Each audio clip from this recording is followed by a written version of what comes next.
Good morning and welcome to our community affairs program that we call 30 Minutes. Today our special guest is 77th District State Representative Rusty Grills, and it's always a pleasure to have Rusty on the program. Well, how are things going? Charles, they're going really good. Thanks for having me in today, and appreciate all the effort you put forth to keep the people up here informed with everything that's going on across the state and the country. Well, Rusty, we always appreciate your time to fill us in on the latest information, laws, things that's happened in session, and when you're out of session. We've always appreciated your time, and you have sure been generous in giving us that time, whether here in the studio or calling on the phone. I have to say now that Rusty keeps us informed. He wants the public and his constituents to know what is going on from Nashville. Again, we appreciate that. Thank you for that. I really appreciate it. And honestly, it's one of the highlights of my life. I'm a full-time farmer, and I never thought I would enjoy doing anything as much as I enjoy farming. But now I'm in Nashville pretty much all the time, it seems. And this is one of the things that I just it's sometimes it gets tiresome, but it never gets to the point where it gets burdensome.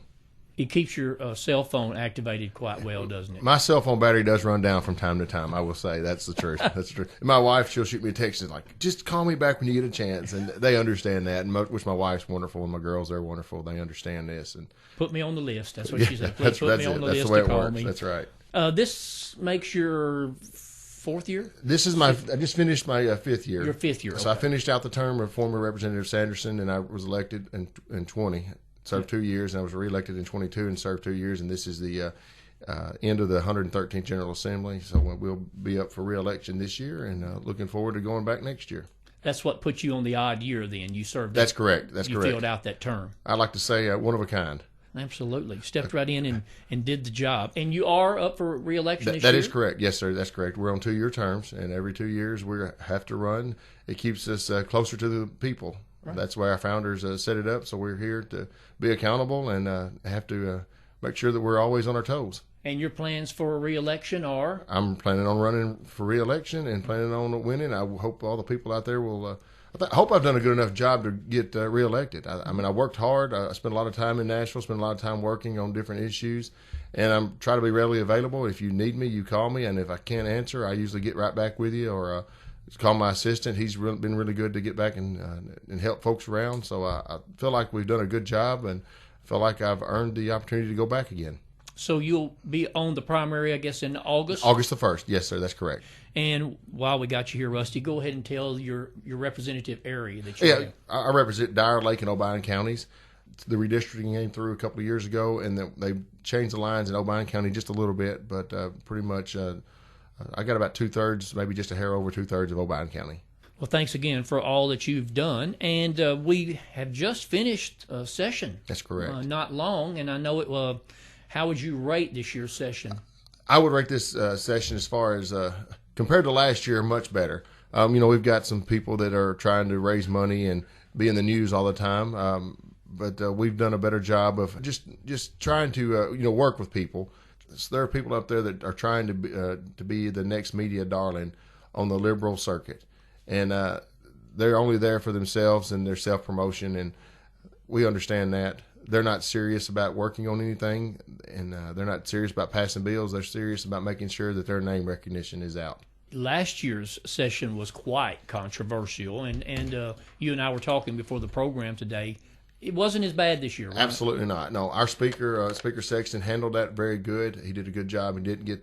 We did not get emotions involved and get when people get mad, people do things that they may regret. Speaker Sexton kept a cool, calm head, and we never got to the point where it was a fight on the floor.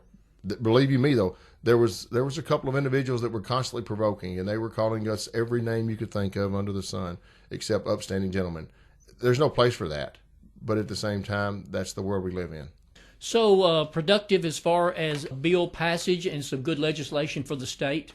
I would like to think so. I'm confident. If you look at the state of Tennessee, we don't have debt. We're a low tax state. We're a conservative state, and when I say conservative, I don't mean just to the point where we don't spend money. We actually make cuts when revenues are down. And if you'll look at last year's budget wound up being $62 billion. This year, the budget is $52 billion. That's $10 billion less this year than it was last year. That's what you call conservatism leadership. How do you manage that with the inflation that we're seeing? There were some federal dollars that came through, but what we've done in Tennessee is whenever we have extra dollars, we make one-time investments or we make one-time expenditures. So those monies are not reoccurring. You spend money this year. If you don't have it next year, you're not required to spend it, or the program is you haven't started a new program. Like last year, we put a lot of money into roads, and we put a lot of money into $3 billion into infrastructure there. So there was money that we did not have to necessarily put back into the road fund this year because we spent so much money last year.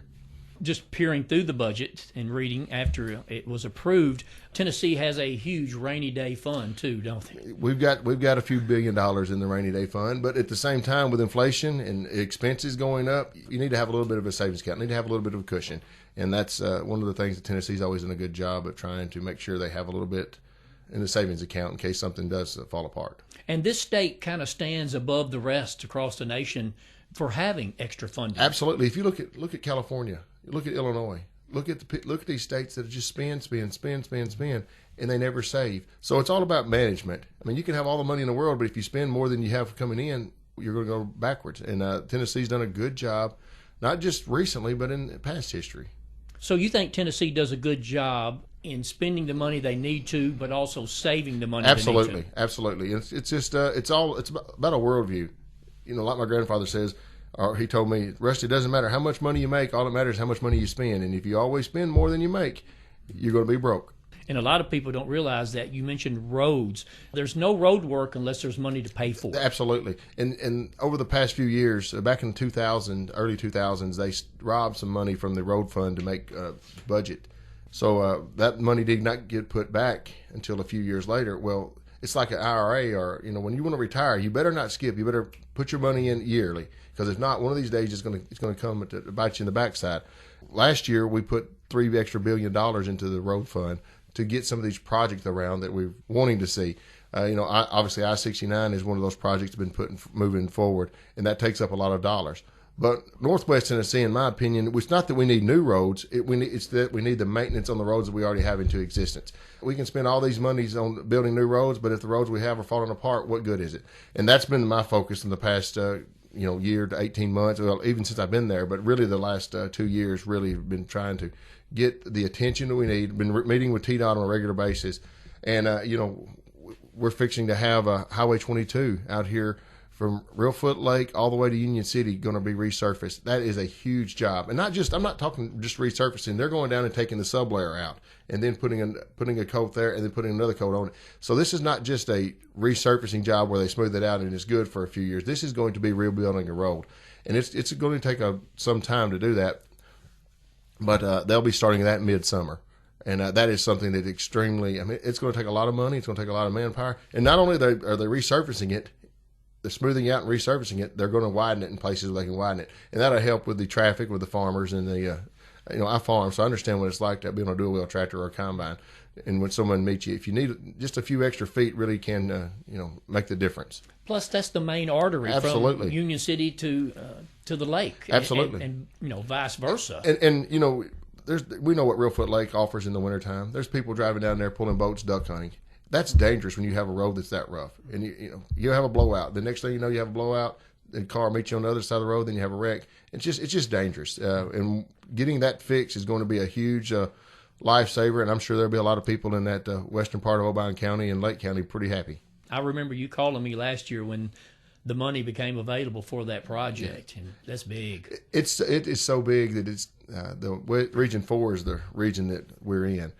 And it took, I believe it was almost 20% of their annual maintenance budget to do that road. That's how big a project it is. So Region 4 is a pretty good size. There's only 4 regions in the state, if that puts it in perspective.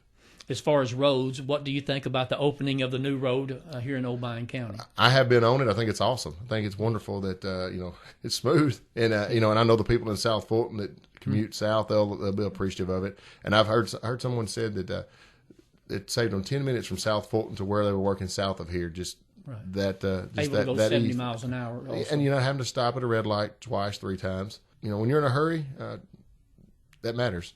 Coming into work and being here in town during the day, it is being used tremendously. Yes. The only thing that I love the idea that we've got the road, but I also hate the fact that the traffic is diverted around Union City. Right. Because that hurts businesses, and we need businesses. We need traffic for businesses. So, it's one of those growing pains. Right. Is it good? Yeah, it's great, but at the same time, there's some negative implications too. People remember, hey, businesses, they need you to stop in and spend a few dollars. I think the main point I've heard from a lot of people is that it gives the tractor trailer trucks the opportunity to go Absolutely. around, which doesn't cause more damage to the local roads within the city. Absolutely. And that will help between Discovery Park and Lowe's. Right. That road right there. It needs a lot of attention. We were just talking about that before we came on here. Yeah. There's some roads there that need some attention, and when those roads get fixed, the life expectancy should be longer because that extra weight's not going to be on them. Absolutely. And those tractor trailer truck drivers enjoy going around, as you just mentioned, not having to stop at 3 or 4 stoplights. Absolutely. It's a win-win. I think it's going to be well here for Obion County. Well, let's talk about this year's session. I know you've got some highlights that you want to tell us about, and I'm going to turn it over to you. Well, let's just obviously we talked about the $52.8 billion budget, which was a huge cut, but at the same time we were also able to lower some taxes. We lowered the F&E tax, the property tax portion of the F&E tax, which is going to save Tennesseans about $400 million annually. It's going to be a huge savings and a huge asset to businesses. There was a little bit of discrepancy about some legal issues, and there were some letters sent back and forth. So we just went ahead and knocked that out. So to get that fixed and to move forward there, once again, Tennessee being business friendly, and businesses look at that whenever they're talking about relocating. So yeah, the $400 million tax cut there on the F&E property tax. There were some new state trooper positions that were funded in this budget.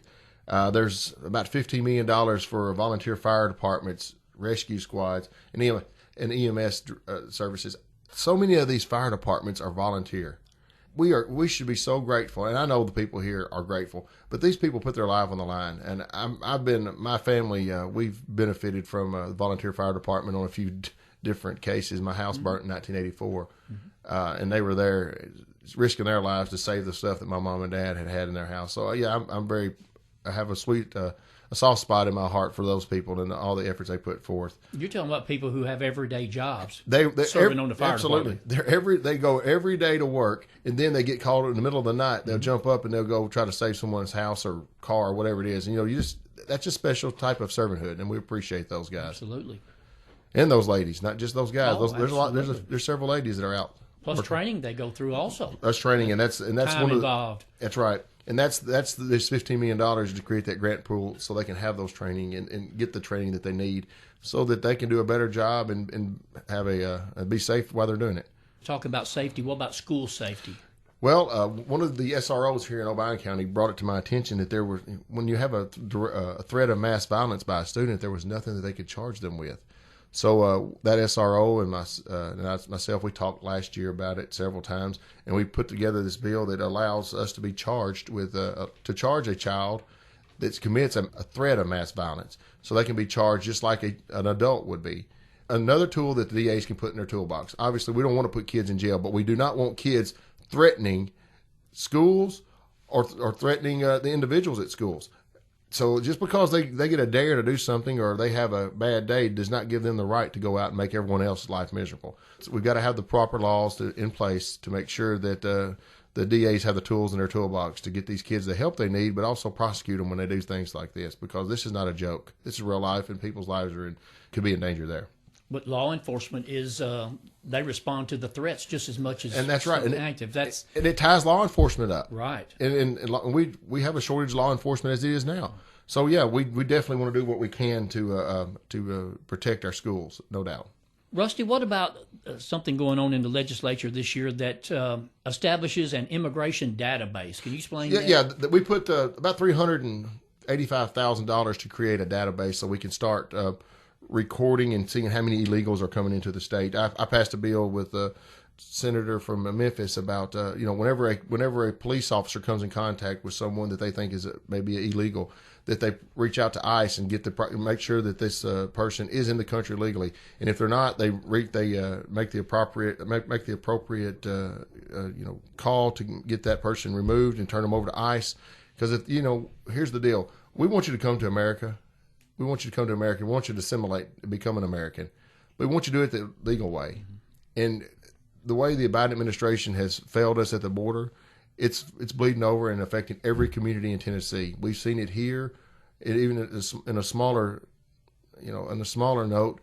But some of these places are really being overrun with illegals, and it's putting a burden on their local governments, and before long it's going to be really affecting us. I'm fearful.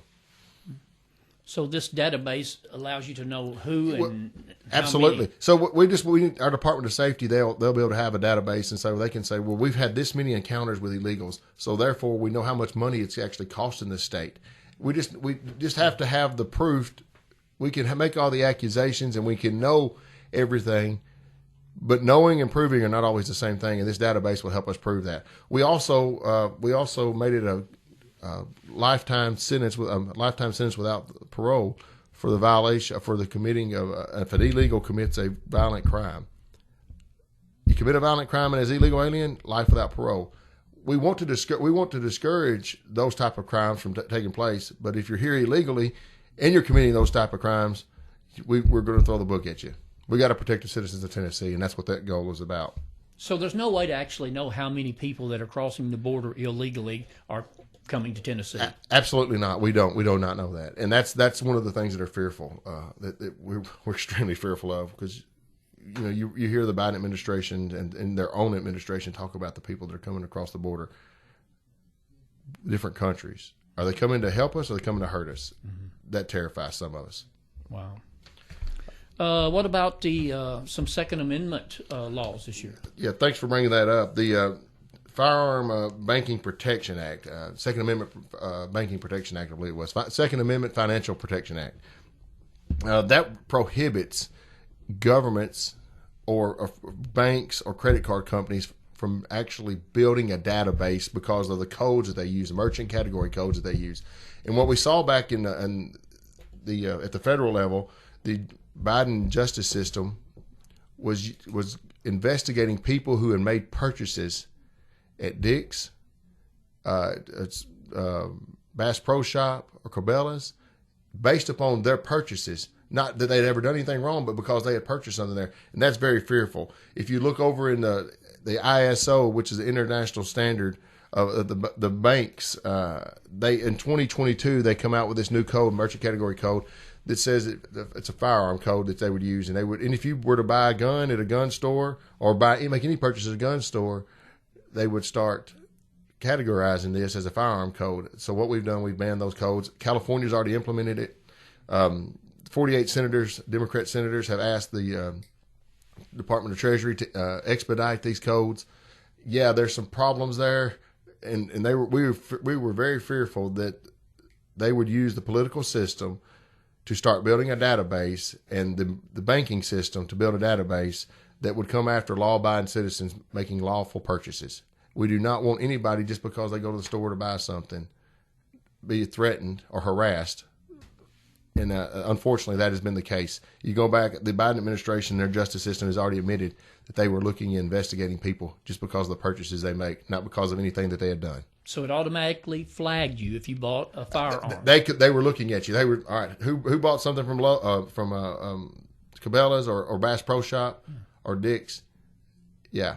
They would go in and start investigating you because of the January 6th thing. So now how does this affect Tennessee? They can't use those codes in Tennessee. Those codes cannot be used in Tennessee, those firearm codes. So they're totally outlawed. And we didn't just go in and say, all right, we worked with the banks. We worked with the credit card companies. We made sure that they understood what we were trying to do. And that's all about building relationships with people. Mm-hmm. If you've got to you can have the greatest idea in the world, but if you can't get 50 other or 49 other people to agree with you, you can't get anything passed in the House of Representatives. Yeah. So it's about making sure that you have the relationships to get the best law passed to help and move Tennessee forward. And that's what we were able to do with this bill. NRA was a big supporter of it, and I was tickled to death to be the one that sponsored it. Who monitors to see that the codes are not being? Well, if you are, our own Attorney General will be in charge of that. And if someone has a problem and they take that to him, and if he doesn't do anything about it, then you can actually go to your own chancery court and get a stay or an injunction put on that So there is a penalty absolutely. to a business who continues. Absolutely. It's not just something don't do it and there's no consequences. We definitely put that in the law. Well, Tennessee Senator Bill Haggerty has brought up this same. Absolutely. And I brought this up commend Senator nationally. Haggerty for that, because Senator Haggerty, he and I have the same bill. And I appreciate that. I appreciate his leadership on that, because he understands that the Second Amendment is the bedrock for all of our other freedoms and liberties. If we do not have the ability to defend ourselves, then how can we defend ourselves against whenever someone comes after our others? Right. Senator Haggerty said in his when he made the proposal of the bill about it, that if this was allowed, then they could start putting codes on what money your own money you took out of the bank, or how much you were putting into the bank. Be total control on what you were doing. That's very very fearful. And I just, once again, I want to applaud Senator Haggerty for his efforts there. And I want to bring up just a couple other things. I know we may run out of time. We have seen where people, we have a very pro-life state, but we have seen where people have taken children and they're taking them across state lines to have abortions without parents knowing what's going on. We put an end to that this year, and we've made that illegal. And I can't imagine someone doing that, or a friend or a family member or whomever it may be.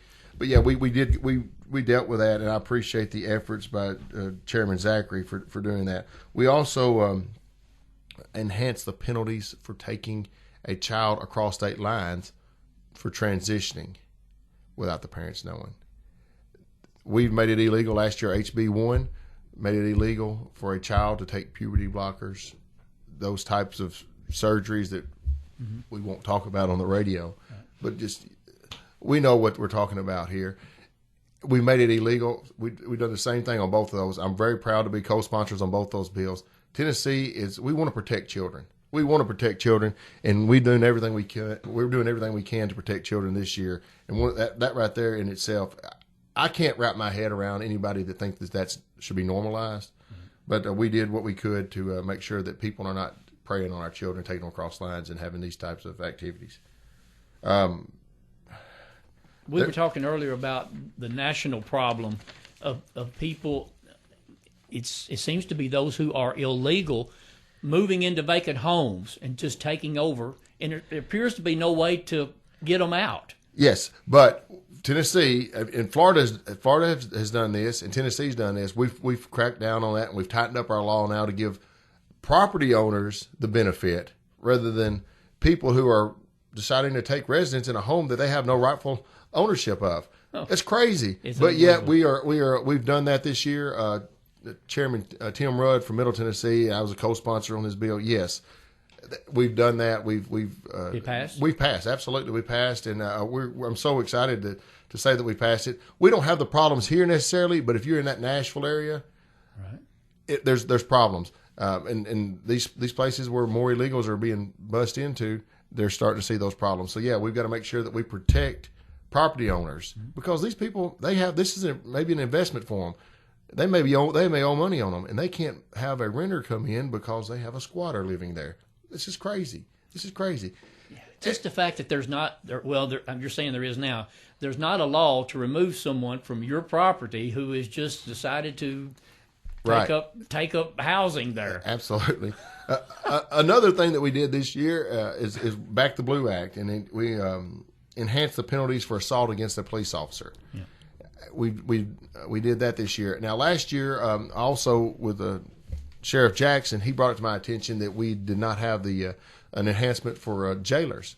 So we went in and changed that. Senator Stevens and I went in and changed that for the enhancement against the jailers. So if an EMS worker gets assaulted by someone that's in jail, or anyone, there's a penalty. But if that same jailer is working on them with that EMS director, they do not get charged.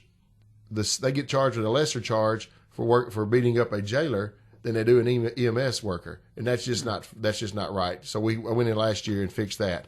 So thanks for Carl Jackson or Sheriff Jackson for bringing that to my attention, and we got that straightened out.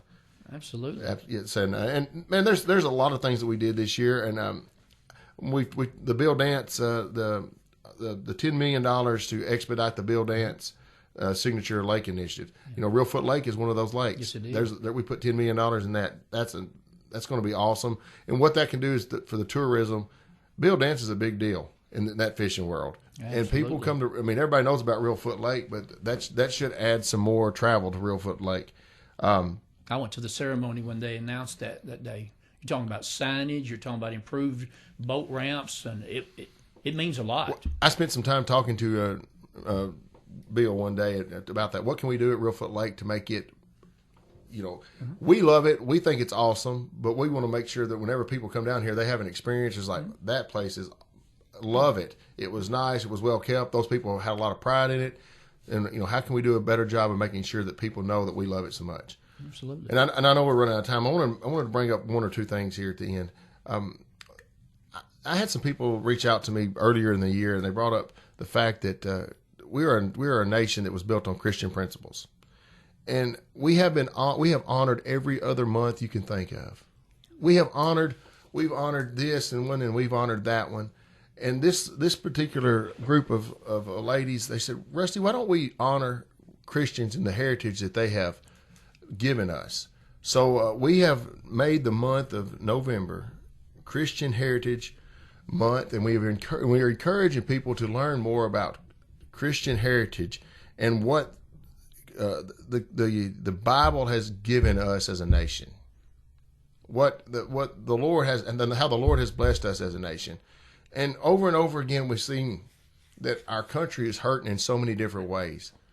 And if we could just get back to the things that made America the greatest nation on earth, and that was respect of God, respect of the person, respect of your neighbor, respect of yourself, fear of God, doing what's right because it's right, not because there was a political angle for it, but just having some of those basic, fundamental, core values of integrity, honesty. And if we could ever get back to that point, how much more of a nation we could be. I said it one time on the radio, and it just made a lot of sense. If we spent more time in Sunday school on Sundays, we'd have a whole lot better in preschool and kindergarten on Mondays. And I believe if mamas and daddies would focus on how they're raising their children and spending time with their children and putting a little bit more of what God has to offer than what the world has to offer in their kids, we'll be a better nation shortly because of it.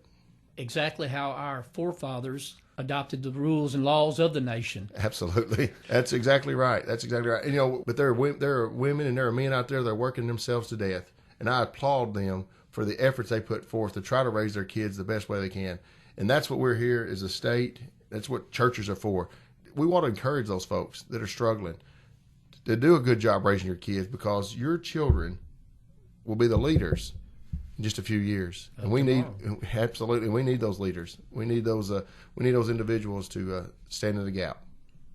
Well, thank you so much for coming today. Great information that you've passed along to us from the past General Assembly. And how long were you there, Rusty?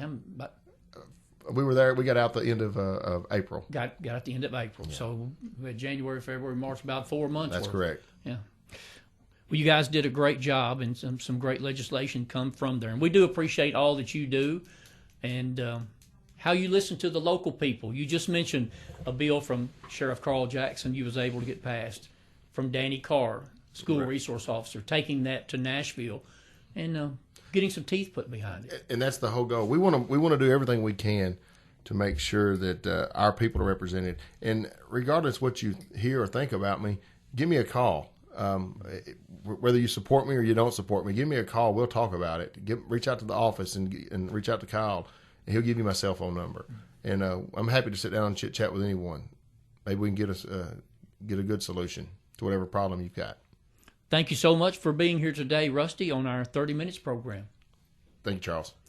And that concludes this week's 30 Minutes program. We hope you enjoyed today's show. And, of course, we invite you to tune in again next week at this same time as we bring you topics and information of importance to our community. From all of us here at Thunderbolt Broadcasting, until we meet again next week, I'm Charles Choate.